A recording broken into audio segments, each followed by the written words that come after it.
Telugu capital భక్తి టీవీకి స్వాగతం సుస్వాగతం. నేను శ్రీలక్ష్మి. ఈరోజు మనతో ప్రముఖ ఆధ్యాత్మికవేత్త ఆస్ట్రాలజిస్ట్ శ్రీ హరిప్రియ గారు ఉన్నారు. హరిప్రియ గారు నమస్కారం అండి. నమస్తే అమ్మా. మనము నమ్మకము మూఢనమ్మకాల మీద మాట్లాడుకుంటూ ఉన్నాం కదండి. అవును. అది నమ్మకమా మూఢనమ్మకమా అడుగుతాను, మీరు చెప్పండి. తప్పకుండా. మనము పసుపు కుంకుమ పళ్ళు పువ్వులు ఒక పూజ చేసుకుంటామో ఒక శుభకార్యానికో పట్టుకొని తీసుకెళ్తూ ఉంటాం. గబుక్కున కుంకుమో పసుపో పడిపోతూ ఉంటుంది. అప్పుడు వాళ్ళు చాలా బాధపడిపోతూ ఉంటారు. అయ్యో ఏంటి ఇలా పడిపోయింది, అవశుభమా ఏంటి, ఇలా చేజారింది, ఇలా పూలు పడినాయి, పసుపు పడింది, కుంకుమ పడింది అనుకుంటారు. అది నమ్మకం అంటారా మూఢనమ్మకం అంటారా? చాలా చక్కని ప్రశ్న, చెప్పండి. అయితే మన హిందూ సంప్రదాయంలో ప్రతి భారతీయ మహిళకు పసుపు కుంకుమ అంటే చాలా ఇష్టం. చాలా ఇష్టం అండి. ఇష్టము. ఎక్కడున్నా సరే మనం వెంటనే దాన్ని తీసేసుకుని బొట్టు పెట్టేసుకుంటాం.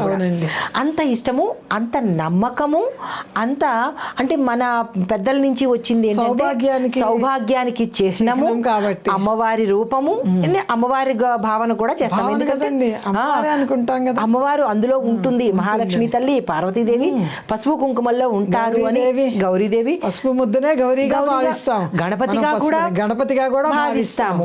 అంటే మనకి అంత ఇష్టమైన వస్తువులు పసుపు కుంకుమ.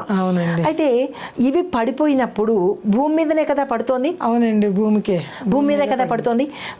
ఇక్కడ ఒక చిన్న విషయం చెప్తాను, చెప్పండి. భూమాత అమ్మవారు కదా, అంటే ఆడావిడే కదా. అవునండి, ఆవిడ అంటే మాతే కదా, మాత కదా. ఆవిడ విష్ణుమూర్తి భార్య కదా, ఒక భార్య. భూ సమేత నారాయణుడు, భూ సమేత వరాహస్వామి, అంటే భూమాత కూడా విష్ణుమూర్తి యొక్క భార్య.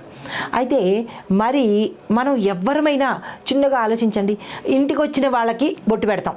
అవునండి, ముత్తైదుకి బొట్టు పెడతాము, గుళ్ళో పసుపు కుంకుమలు ఇచ్చుకుంటాము, పూజలప్పుడు అమ్మవారి పటాలకి బొట్టు పెట్టుకుంటాము, కుంకుమార్చన చేస్తాము, ప్రతిమను పెట్టుకుని కుంకుమార్చన చేస్తాము. మరి ఎవరమైనా ఆలోచించామా భూమాతకు బొట్టు పెట్టాలన్న ఆలోచన ఎవరికైనా వస్తుందా? రాదు కదా.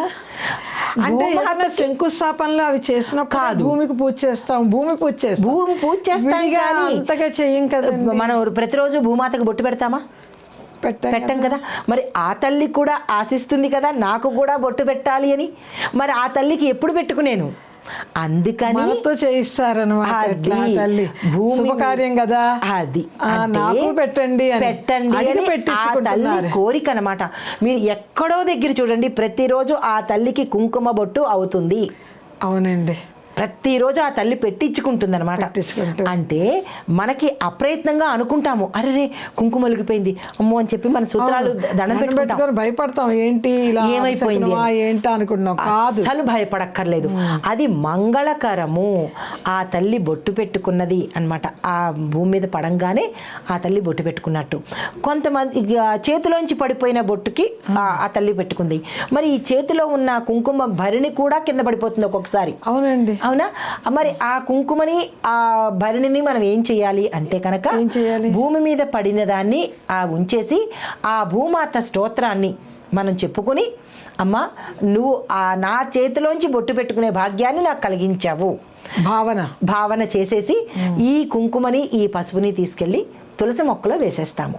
తిరిగి మళ్ళా పూజకి ఉపక్రమించకుండా, దానికి ఉపయోగించకుండా తీసుకెళ్ళి అక్కడ వేసేస్తాము.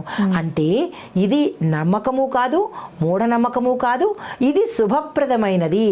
ఆ తల్లి మన దగ్గర నుంచి అడిగి తీసుకుంటోంది, ఆమె అడిగి పెట్టించుకుంటుంది కాబట్టి శుభకార్యాలు అప్పుడు మరీ కంగారుగా ఉంటాము. గవుక్కున చేతిలోంచి జారిపోతూ ఉంటాయి, మళ్ళీ బాధపడిపోతూ ఉంటాము. బాధపడవలసిన అవసరం లేదు, మీ భాగ్యం కింద సంతోషించి ఆ తల్లి మిమ్మల్ని అడిగిందన్నమాట. భూదేవికి సమర్పించామన్న భావన చేసుకొని, భూదేవికి శ్లోకం రాకపోయినా భూమికి నమస్కారం చేసుకున్నా చాలు, అంతే. అందరికి భూమాత అని చేసుకుంటే ఆ తల్లి మిమ్మల్ని అడిగింది అని సంతోషిస్తే, అంటే దానివల్ల మన మాంగళ్యం గట్టిగా ఉండడానికి ఇది ఇండైరెక్ట్ గా ఆ తల్లి చెప్పినటువంటి సూచన. ఏ ఆడవాళ్ళు భయపడద్దు, బాధపడద్దు, ఆవేదన చెందవద్దు.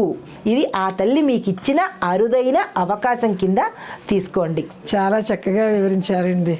భూదేవికి మనం సమర్పించామని సంతోషంగా ఆనందంగా ఆమెకు మొక్కుకొని అది తీసి ఒక చోట పెట్టుకోవాలి. తులసమ్మలో కానీ ఏదైనా చెట్లో వేసేస్తే మనం తొక్కుతాం కదా, ఎందుకు తీయాలి అంటే మనం నీళ్ళల్లో కలిపేసేసి మొక్కలకు పోసేయచ్చు. అంతే.